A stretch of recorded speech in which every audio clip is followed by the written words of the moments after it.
রাত 12:30টার দিকে রংপুর নগরীর পায়রা চত্বরে যখন মহানগর বৈষম্য বিরোধী ছাত্র আন্দোলনের 2 সদস্যকে সেনাবাহিনী আটকে জিজ্ঞাসাবাদ করছিল, তখন ঢাকার উদ্দেশ্যে রওনা দিয়েও যাত্রাবিরতি করে ছুটে এসেছিলেন জাতীয় নাগরিক পার্টির মুখ্য সংগঠক সার্জিস আলম। রাত 1:30টার দিকে তিনি মহানগর বৈষম্য বিরোধী ছাত্র আন্দোলনের আহ্বায়ক ইমতিয়াজ আহমেদ ইমতি ও জেলা আহ্বায়ক ইমরান আহমেদের পাশে গিয়ে দাঁড়ান। জানা গেছে, জাতীয় পার্টির চেয়ারম্যান জিএম কাদেরের রংপুরের বাড়িতে হামলা ভাঙচুরের ঘটনায় মহানগর বৈষম্য বিরোধী ছাত্র আন্দোলনের এই 2 নেতাকে শনিবার দিবাগত রাত 12:30টার দিকে পায়রা চত্বরে আটক করে জিজ্ঞাসাবাদ করছিল সেনাবাহিনী। মূলত এ ঘটনাকে কেন্দ্র করেই সার্জিস গভীর রাতে ছুটে গিয়ে কথা বলেছেন 72 পদাতিক ব্রিগেডের কমান্ডার ব্রিগেডিয়ার জেনারেল হুমায়ুন কাইয়ুমের সঙ্গে। এ সময় সাংবাদিকদের সাথে কথা বলতে গিয়ে জাতীয় পার্টির সমালোচনা করেন সার্জিস।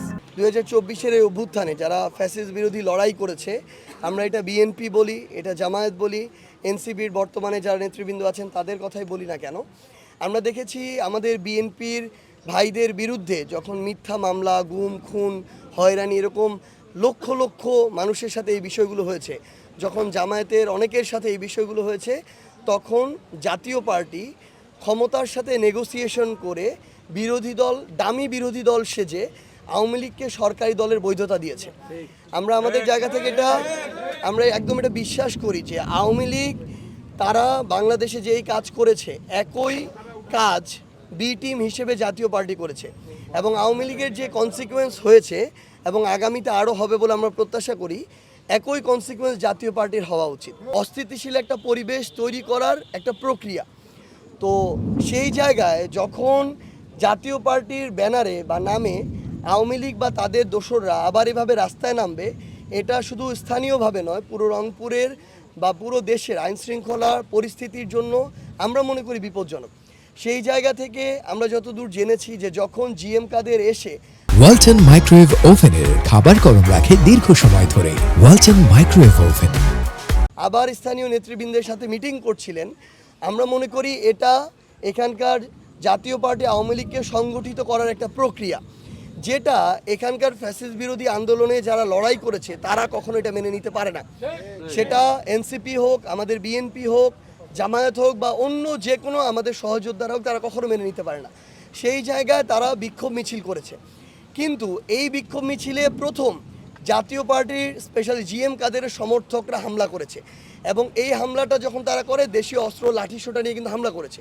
এগুলোর স্পষ্ট এগুলো ফুটেজ আছে।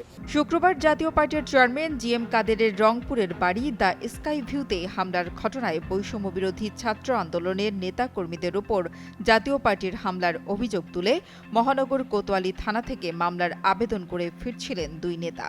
ঘটনাস্থলে ডাকা হয়েছিল মহানগর বিএনপির আহ্বায়ক শামসুজ্জামান শামু, সদস্য সচিব মাহফুজ উন নবী ডন ও জেলা সদস্য সচিব আনিসুর রহমান লাকুকে।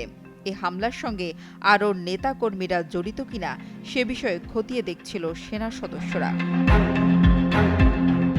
ঘটনাস্থলে মহানগর বৈষম্য বিরোধী ছাত্র আন্দোলনের আহ্বায়ক ইমতিয়াজ আহমেদ ইমতি বলেন, সেনাবাহিনীর পক্ষে তাদেরকে ফোন দিয়ে কোথায় আছে জানতে চাওয়া হলে তারা পায়রা চত্বরে আছেন বলে জানালে সেনাবাহিনীর সদস্যরা সেখানে চলে আসেন। হামলার ঘটনায় জড়িতদের পরিচয় শনাক্তে তাদেরকে ভিডিও ফুটেজ দেখিয়ে জানতে চাওয়া হচ্ছে।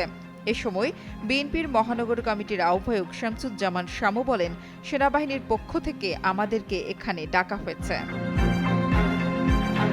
এদিকে এ ঘটনার পর রাত 1টার দিকে নিজের ভেরিফাইড ফেসবুক পেজে স্ট্যাটাস দেন জাতীয় নাগরিক পার্টির মুখ্য সংগঠক সার্জিস আলম। তিনি লেখেন, রংপুরে ফ্যাসিস্টদের দোসরদের গ্রেপ্তার না করে অভ্যুত্থানের সহযোদ্ধাদের বিব্রত করলে আগামীকাল অর্থাৎ আজকে রংপুরের রাজপথে আবার দেখা হবে, আর আমরা সেখানে সামনের সারিতে থাকব।